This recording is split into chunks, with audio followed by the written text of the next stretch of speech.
Hey everyone, and welcome to another episode of Movies Worth Seeing. I'm joined by Adi Aisha. Today we are talking about The Killer. The Killer. Not The Killers, just singular, The Killer. The Killer. The Killer. Such an exciting title, wasted on such a boring movie. But I actually said to Adi at one point, I took like 3 days. I took a couple of days off work just trying to constantly finish this. It actually delayed the whole podcast production schedule. This movie fucked it all up. Not me. Oh, no. This movie fucked it up. Adi, what did you think? I love the movie, man. I don't know what your problem is. I thought the movie was good.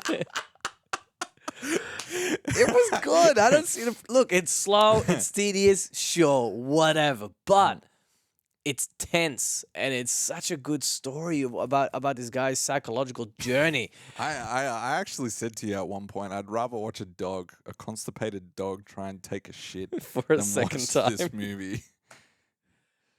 Because in a similar way, you're seeing the dog and you're like, you know the shit's got to come out at some point, but it just doesn't come out. In the first Brutal. like 10, 15 minutes, you know exactly what kind of venture, what kind of entertainment you're in for. As Michael Fassbender doesn't even kill that many people in this movie. If anything, this film should be called How to Plan to Eventually Anticipate and Become a Killer. Well, it says it's called The Killer. It doesn't call The Killing. No, look, I get what you're saying, but we're not seeing him taking a shit. We're not seeing this guy filling in a puzzle we get in the... close because we see him sitting in a shower at one point, and there was a moment where I was like, "Is he gonna get up from the shower and just go for a sneaky like post shower shit?" Because shower shit's the worst. you go for a post shower shit, then it's so bad you have to go for another shower. That's your problem. It's every scene you see him do something that seems not related whatsoever. It is so related because it's all, what's it called? Preparation for his next mission in a way. Right? I guess it's kind of like, you know, the Hitman games. No. You're given a target and you're given this certain area to work in, this playground essentially, this digital playground, and you have to find a way to kill the target but make it look like an accident. And that's the whole game. But there's like, if you want to, you can just go up to the target and shoot him, but you'll have to deal with the consequences after. Yeah. So this movie is kind of like watching someone play Hitman but never actually pulled the trigger. But he pulled the trigger so many times. Yeah, but it takes forever. And in here, it's just like you see every just tedious process of how this works. My process is purely logistical. Why does anyone want to watch tedium? Why does anyone say, I want to watch a movie where the character is monotonous? We don't know why he wants revenge in this movie. The plot is we're introduced to like a house cleaner or someone that gets killed. No, she gets wounded. And this serial killer, this assassin that we think is kind of like a robot, he has no emotions or sympathy, actually then goes out to avenge her getting attacked. And hilarity ensues. No, I agree. The relationship between him and the girl, it's not not set up very well. His motive for why he's doing what he's doing, that bit is not, I feel, wasn't fleshed out enough. But the process of what he's doing. If the process is fun and interesting, that can work. Like when you watch The Disaster Artist and you watch the process of them making a movie. It's bullshit. I did not hit her. I did not. Oh, hi, Mark. Where are you looking? It's fun watching that process. Look, I don't want to tear the movie apart completely. Like, yes, it was dull and kind of slow, but fuck, Michael Fassbender's good. But when isn't he good? I mean, even a movie like Assassin's Creed, he looks good in it. That's some serious talent. You could just film the guy's face, just his eyes, Which is what they did for The Killer. which is essentially what most of this movie is. It's just the camera like, screw it, we don't need a background, just film his face. There's lots of times where the camera is just close up on his face, and all you're just seeing is like his eyes just zoning in on someone, or he's getting like that single tear action where you don't know if he's like teary because he's happy or he's sad or what's going on. I thought, yeah. look, the restaurant scene, it's, you were saying it to me before, it's the restaurant scene is just so slow, it's so tedious, it could be cut in half and it'd still have the same information. But his stillness, he just sits there in the dark as a silhouette and you just see his eyes glittering, just like, and it just speaks so much.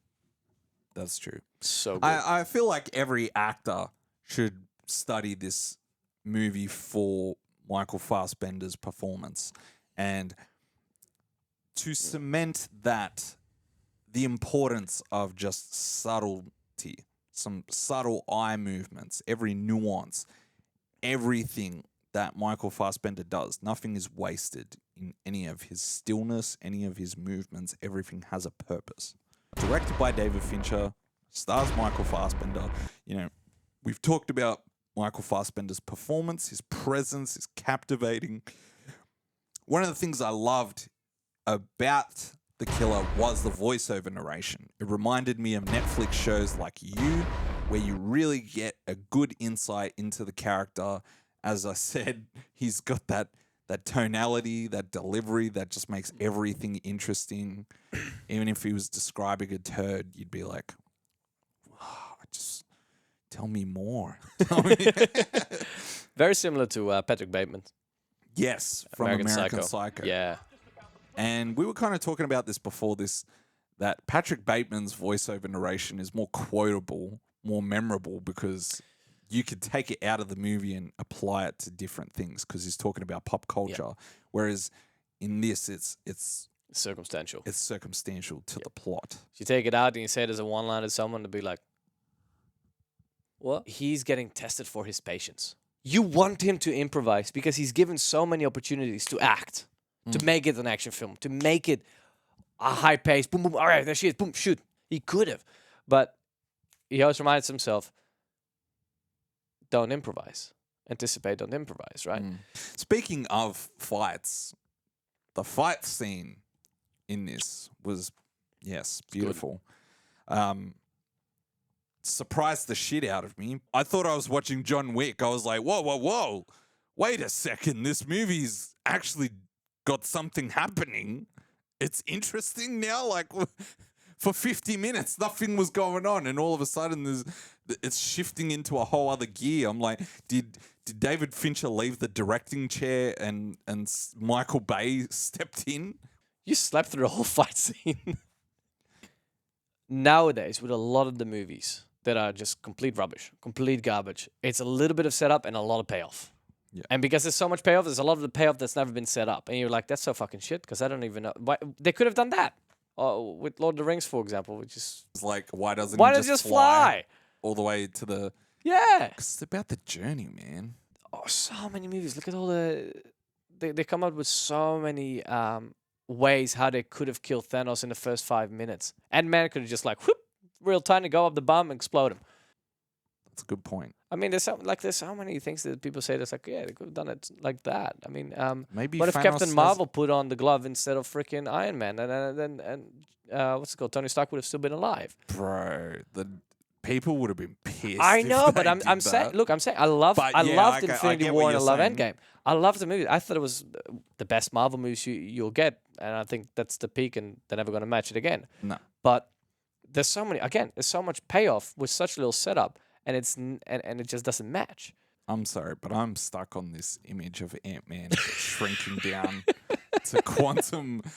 Like, can you imagine just the scene of the superheroes explaining to him, being like, Ant-Man, you have to shrink yourself down and enter Thanos' asshole. Or maybe his urethra. Another thing that was really interesting about The Killer was, and you brought this up to me, this that they use CGI backgrounds for like driving and train shots and stuff like that. And I feel like once you told me about it, I couldn't stop noticing it. And then you were telling me like, oh, and I was starting to notice it and be like, wow, this is kind of bad. Like it's obvious. You feel like you're watching those old 90s cartoons, like those old 90s sitcoms where whenever they're in a car, it's super obvious that they're in like a studio with like a blue screen or green screen background. And it's just like stock footage. That's kind of what it felt like. This wasn't like a huge like box office kind of movie, like with a huge budget. What was the budget for? Do you know? 175 million. They paid 175 million to make that. I can't believe that cost that much. Really?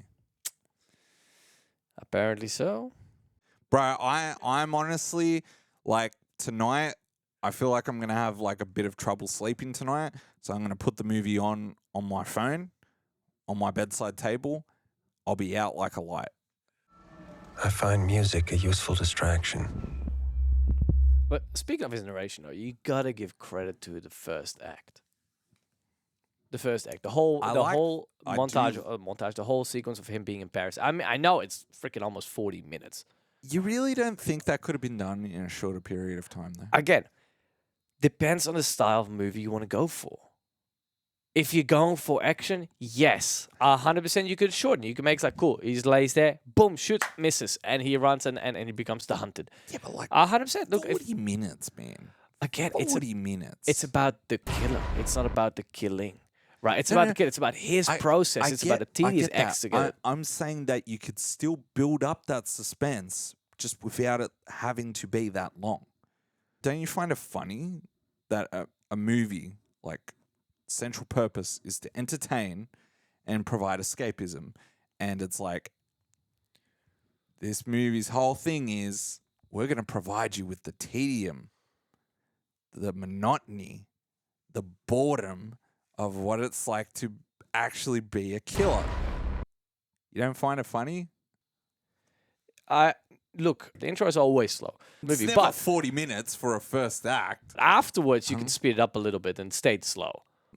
In conclusion, I think I would give what the hell was this movie called? The Killer.